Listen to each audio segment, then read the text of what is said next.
All he needed his wife to do was cry, cry as hard as you can. So all my life, I would say this is the most creepiest, unfortunate, and scary ritual story I've come across.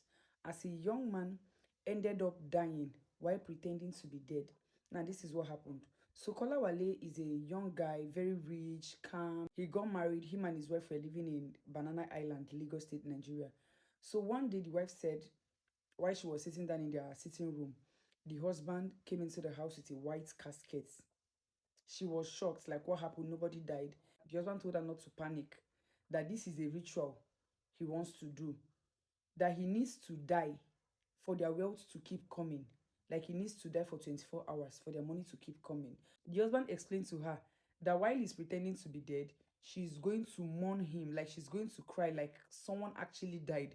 She's going to cry from on the 10th of December from 6 p.m. till the 11th of December, 6 p.m. After she completes the crying, actual crying, like re-crying like she's mourning someone, he's going to sneeze and wake up. She wasn't really okay with the idea. She felt like, I can't be mourning somebody who I know is fully much alive, and my husband, being in a casket while I'm crying, wailing like he's actually dead.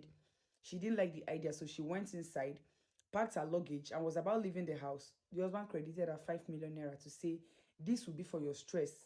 Like while you are crying, this 5 million naira will wipe away your tears. We're going to be rich. Our wealth will continue coming.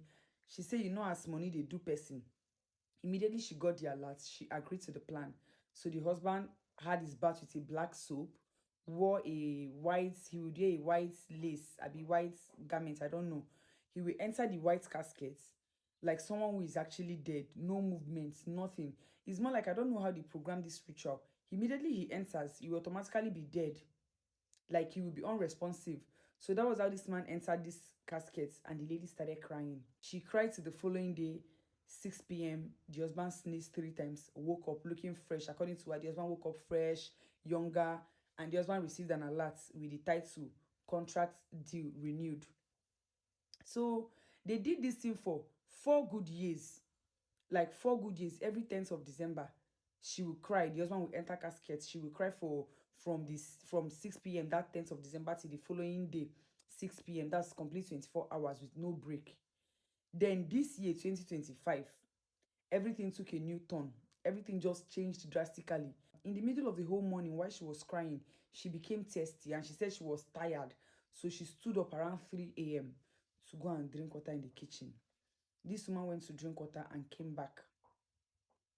Everywhere changed. According to her, the whole atmosphere changed. More like she was perceiving some kind of weird bad smell, like something dead.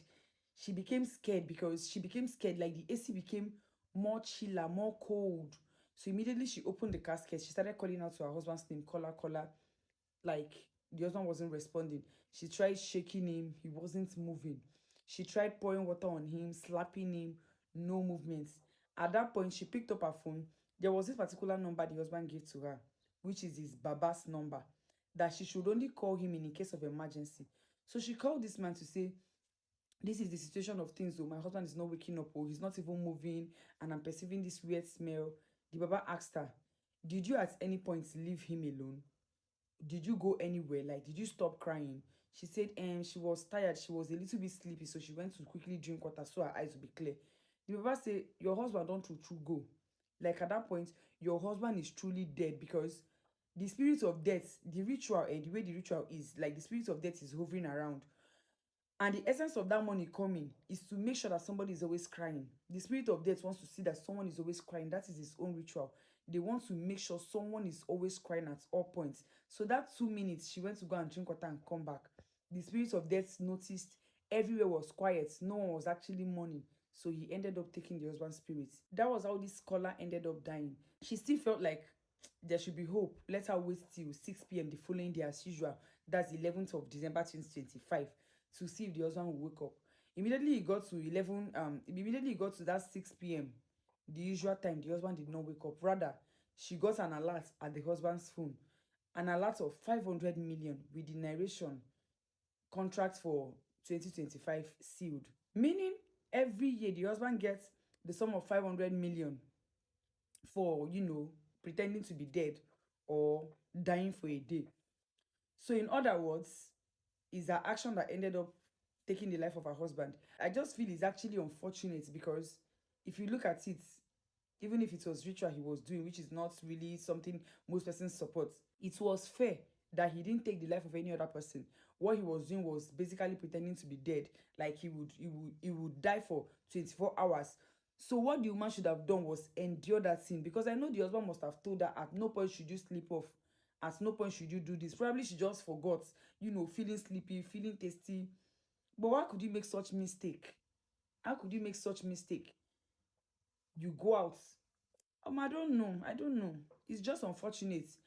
It's just unfortunate. I just feel bad for the man because it is rare to even see people do this kind of ritual. It's either they are taking the life of another people or they are using girls, they are using boys for ritual. This one, he decided to use himself like he was going to die for 24 hours or pretend to be dead. All he needed his wife to do was cry, cry as hard as you can, mourn. For me, I don't even see any reason why they were hiding the whole thing. This is something he should have even told maybe two of his family members or three whom he can trust. They had a gate man. Call people wey go fit cry. If na 3 4 persons fit cry, let them keep on crying. As long as the place is not quiet, they should keep on crying. If one person eventually gets tired, the other person, the other 3 persons or 2 persons will continue crying. Since that is just what they want, they just want to know that somebody is mourning. But it's just sad. Sheena is saying she doesn't know what to do about it. She doesn't know how to go to the police or go to her family and even narrate what happened, because it's somehow she doesn't know how to start explaining to the police that this was what her husband was doing and this was what ended up taking his life. Anyway, what is your take on this story? Drop it under the comment section. Like this video and don't forget to give me a follow. Have a great day. Like this video and don't forget to subscribe to this channel. Have a great day.